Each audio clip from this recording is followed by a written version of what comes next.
As the sun sets across the Northern Territory, the quiet at this military base belies what's about to come.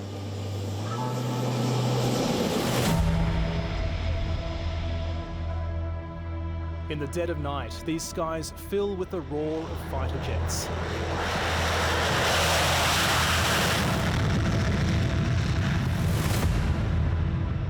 Exercise Pitch Black is a series of simulated air battles designed to put two of the country's most significant air bases to the test.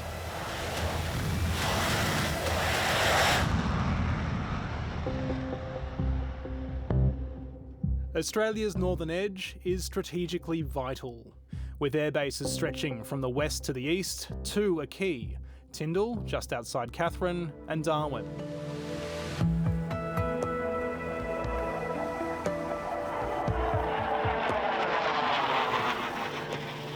In the Territory's capital, this base and the planes flying out of it are Air Marshal Stephen Chappell's responsibility. The Chief of Australia's Air Force is also a former fighter jet pilot, jumping back in the cockpit when he can.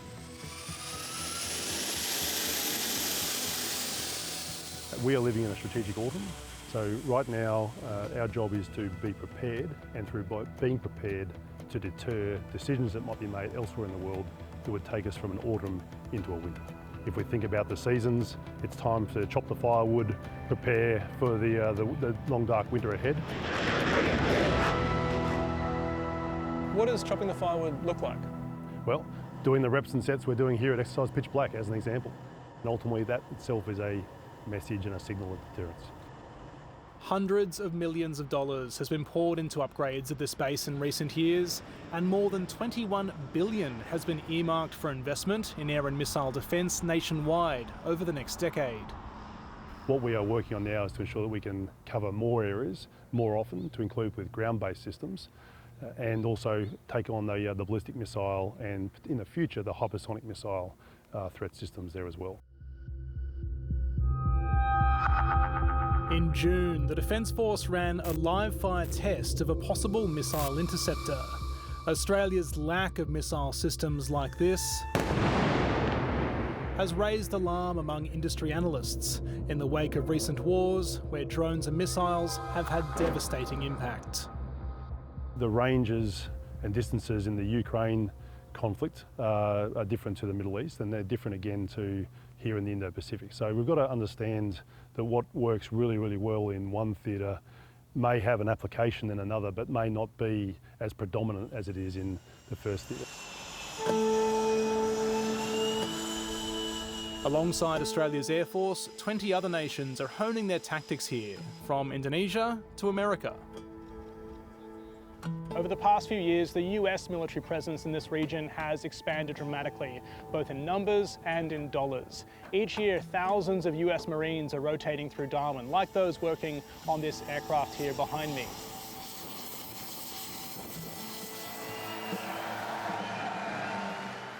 "15 years ago, then President Obama used a speech at the Darwin Air Base to reinforce the United States' pivot to the Pacific. Since then, the number of US Marines has surged, from 200 to a peak of 2,500 in recent years.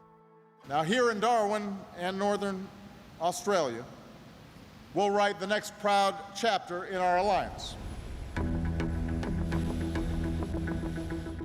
Here, that American presence is hard to miss. This is the MV-22 Osprey. It's a tilt-rotor aircraft, which allows the ability to land in a lot of places in austere environments. In simple terms, it's almost half helicopter, half aircraft. That's exactly right.